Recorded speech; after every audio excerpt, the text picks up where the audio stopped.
That Which Is, by Alfred Aiken. Chapter 15, Summation. One is not doing another a favor in dropping a mist identification for his true identity. It will be of no benefit to someone else. He who beholds self as self alone beholds that self as his very own. The human, personal, man, or mortal identification has no foundation in fact. The only one existent is spirit. The I am identity throughout infinity is spirit, the infinite individual one. There is no other I self. If these pages have upset preconceived notions concerning God, concerning your self-identity, your sense of humanity, religion, or the Bible, do not be perturbed. Spirit is changeless perfection, all. Nothing else is. The universe is intact, glorious, whole, perfect, safe, whether you comprehend it or not.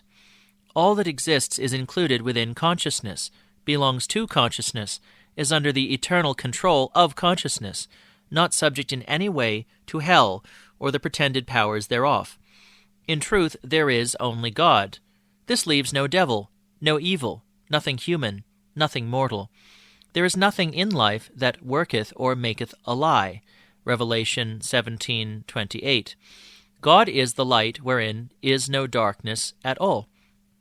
This work is not published to gain converts, attract a following, to organize a cult, found a church, or establish a new philosophical trend. Mass psychology is worthless in truth, for it does not exist therein. It has been said that one on God's side is a majority.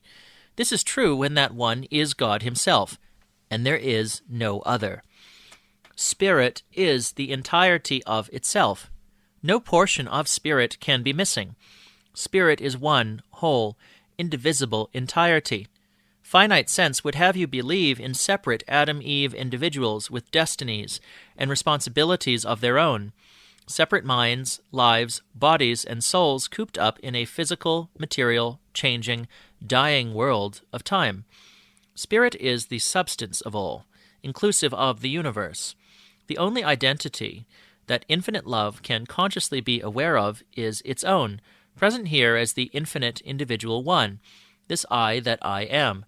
As pointed out, while there is but one infinite individual consciousness, there is an infinitude of ideas, bodies, things, each being specifically conceived by mind, eternal in mind.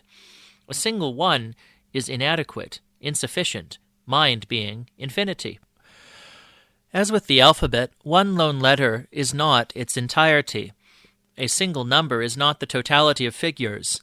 In the example of an infinite diamond, a single facet is not sufficient for full presentation of its beauty and loveliness. If there were but a single grain of sand, blade of grass, or leaf, it would indicate limitation, finity instead of the infinitude of variation mind requires for full coverage, for conscious awareness of the infinite individual self. No longer consider yourself in terms of education, belief, emotions. Spirit is all. God, the infinite self I am, does not suffer another beside himself. Infinite love is a jealous God. Exodus 20:5. To be infinite, he must be all. There can be nothing else. Dear reader, you either have this one God or you have none. Which shall it be? Do you claim a prodigal, finite selfhood and reject the kingdom of heaven and all its riches, your very own self? Is your almighty self of such little consequence when compared with darkness, fear, ecclesiastical superstition, and supposition that it is found wanting when weighed on the balance? Is the wonder and glory of your incomparable being capable of being compared? With what? Who does the comparing? When? Where? How? Only the I am that I am can recognize and enjoy the self, which these pages reveal to be the self. This work has not made it so. God was so before the world of time pretended its debut, and shall continue long after time is forgotten. That which hath been is now, and that which is to be hath already been. Ecclesiastes 3:15. Whether you reject, refuse, or ignore it, your self will remain the sole self of you forever. Not one jot or tittle thereof can ever change, disappear, be lost, or die. Remember, there is no human you, none to begin with, to correct, to elevate, to heal. No sinning or suffering you, no mortal or man you. Your whole being right here is God only. The mist, identification, has not altered God, nor your identity. In truth, there never was a mist that went up from the earth and watered the whole face of the ground. Genesis 2:6.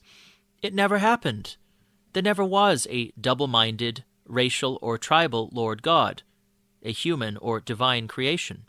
God never fell into, nor for, sin, never had a bad angel, never had to devise methods of redeeming or regaining his status of being the one alone all. God has never had offspring, nor did Adam.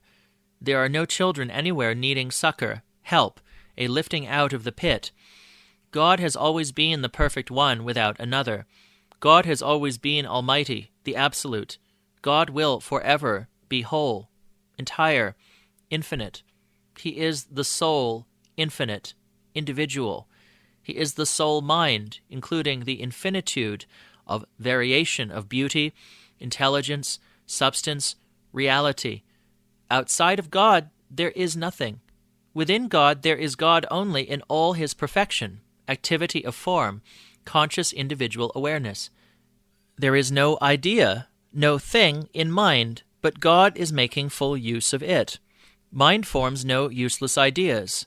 The action is mind, however, and does not stem from the idea, the thing.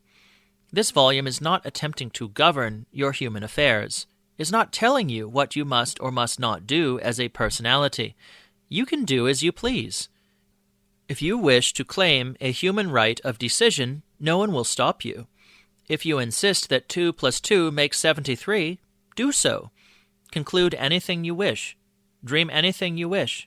Think anything you wish for as long as you wish. Be as prodigal from yourself as pleases you. Truth will not quarrel with you in the matter. But remember, this license will gain you nothing in reality, will not make a single human or his experience genuine or true. License may be called liberty, but not one iota of truth has ever been touched by assumption. Truth is inviolate. There is nothing personal, material, man, or mortal about truth, and vice versa. Truth cannot be redeemed because it has never been in error.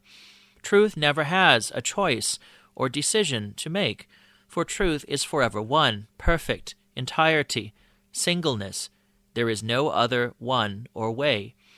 To behold yourself without money and without price, Isaiah 55:1, without having to take a long intellectual journey, overcome history or racial tendencies, work out a karma, combat the influence of planets, emerge from matter into spirit, lay off the old man, take on the new, eradicate sin, cleanse the leper within, lift the dying and the dead. All one needs do is be the self he already is. In truth, he can be no other. One beholds his self by beholding God as God is, the all of all. This is the cure for all human ills, for war, pestilence, disease, disaster. The allness of God leaves spirit only, the perfect all-inclusive I am identity. Who could want more? In truth, who will take less? What beside all can be had? By whom? Where? And the Spirit and the bride say, Come. And let him that heareth say, Come. And let him that is athirst come. And whosoever will, let him take the water of life freely. Revelation 22:17. The thing that hath been, it is that which shall be. And that which is done is that which shall be done. And there is no new thing under the sun. Ecclesiastes 1:9.